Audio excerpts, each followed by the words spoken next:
from any kind of taxes or whatever. It is all the maintenance is done by volunteers and is paid for through your fares, so thank you for that, through donations. There are donation boxes at each end of the trolley, and through merchandise sales. Woohoo! I mean, who doesn't want some kind of a souvenir from the trolley? We have items that range in price from 50 cents up to 20 bucks for a t-shirt. So yeah, there are all kinds of things. There are t-shirts, there are baseball caps, there are, oh, my favorite thing is the brass ornament. It is so detailed and looks just like the trolley. I love that. Only $15 for that. We have magnets, we have pins, we have pencils, we have postcards, we have lovely note cards that were designed by a local artist. So all sorts of things that you can have as souvenirs and also help support the trolley. If you wish to exit the trolley, those buttons between the windows do not work. So you just got to get my attention or the attention of Ed in the front.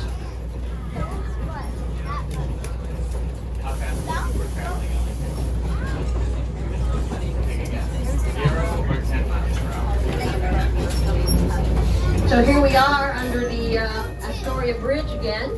For about 4.2 miles it runs across the river. Runs from here, which is in Oregon, to what's across the river?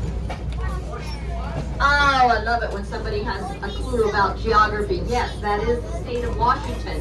We've had people say that was Canada, or Alaska, or Idaho.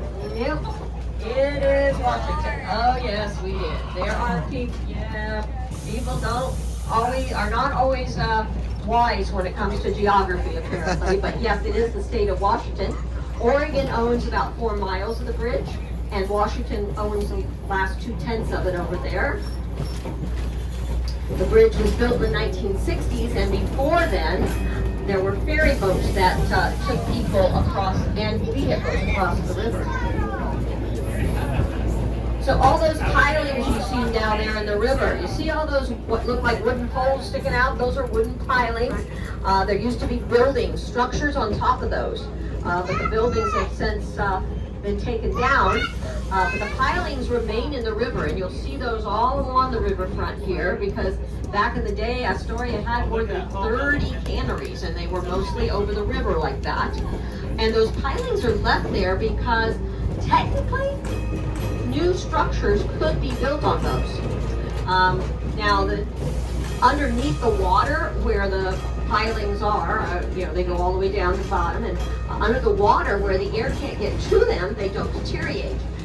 So they can they can support a new structure. You just have to cut off the tops of them and then build new structures on top.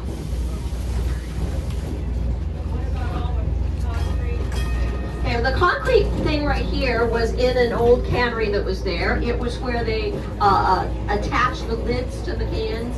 So that was somebody, and it was hot work. And coming up also on your left over the water, you'll see another, what looks like just a crumbling pile of metal, also on a concrete platform. It'll be coming up here on your left. What that is actually a boiler. It was a boiler that was in a ship that shipwrecked, that went aground out on the bar, and then it was salvaged, and it was brought here, and it was used as a boiler in one of the canneries that was along here. And now it's just a condo for water birds. Yeah, it's that pile of what looks like metal junk, but it was a boiler.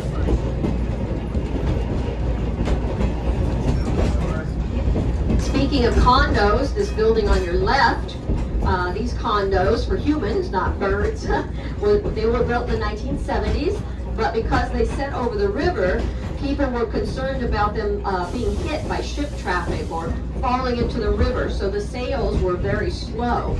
And eventually, the poor builders went bankrupt, and they had to sell them at auction for $15,000 each. And today, if there are any ever available, they start at over $500,000 and up.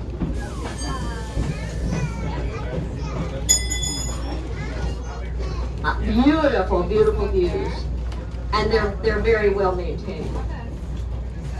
They vary in size.